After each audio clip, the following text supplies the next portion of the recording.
that she was ready. And I think that for two reasons. First of all, as Mr. Westman mentioned, she was a good Jewish girl, and they were waiting with eager expectation for the coming of the Lord into the world.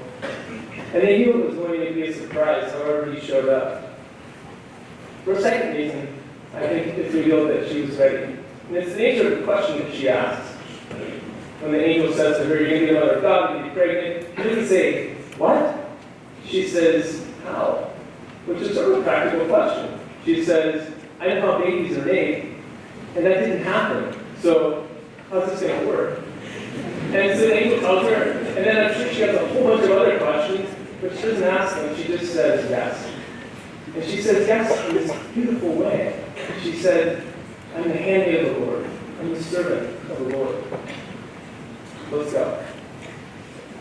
And so she's ready. She's ready for herself. In the course of her life, she's been made ready for this. Now, I know what Advent is about. It's about waiting. And not just waiting around, it's about waiting with eager expectation for the coming of the Lord into our world, however he chooses to surprise us. And we need to prepare ourselves. I know this, but I don't always do a good job of it. A friend of mine was asked to be a guest speaker at a college class, and he thought it would be a good idea for some reason if I joined him. And so I said, "Okay, it's an interesting topic for me, I'll join you." And so he went and gave the talk, and I'd like to think I helped a little bit. And then the teacher afterwards gave us each an envelope.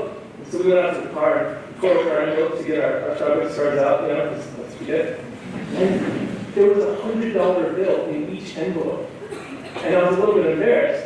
I'm like, "I can't take this. I don't think I did sufficient amount of work for $100. He says, "No, keep that. That's okay."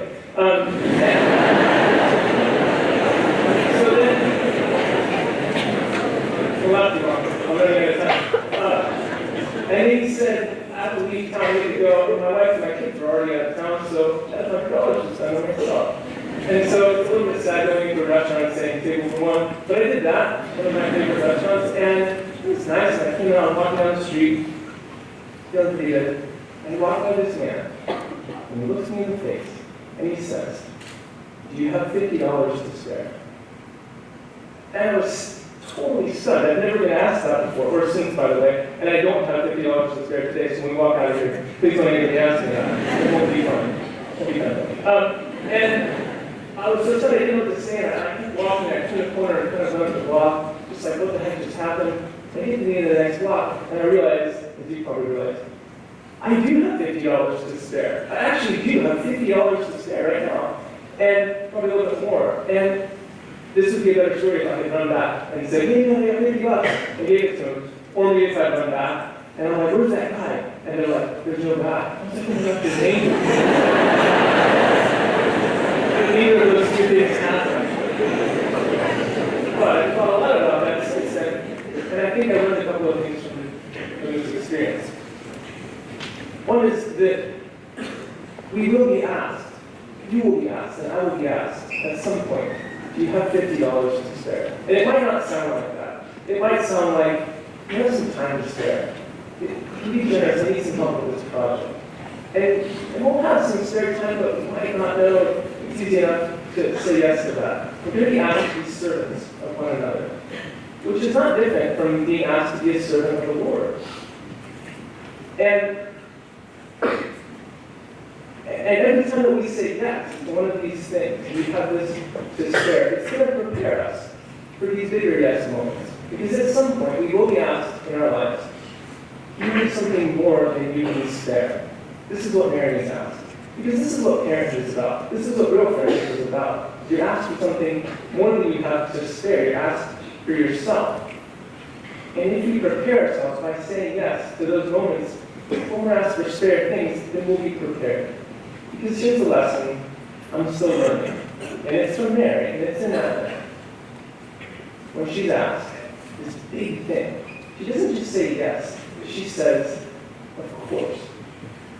And of course means this. It means I have lived the course of my life in a spirit of kindness, in a spirit of generosity, in the spirit of serving the Lord. And so when I say yes to this, I'm saying this is of the course of my life, because this is the course that I'm leading. The lesson I'm looking at Advent is to make my life a course of generosity, to live in the course of kindness, to live in the course of serving.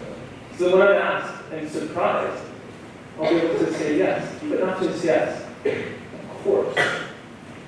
And so I'm waiting in Advent, but not just waiting around. I'm waiting in eager expectation for the coming of the Lord.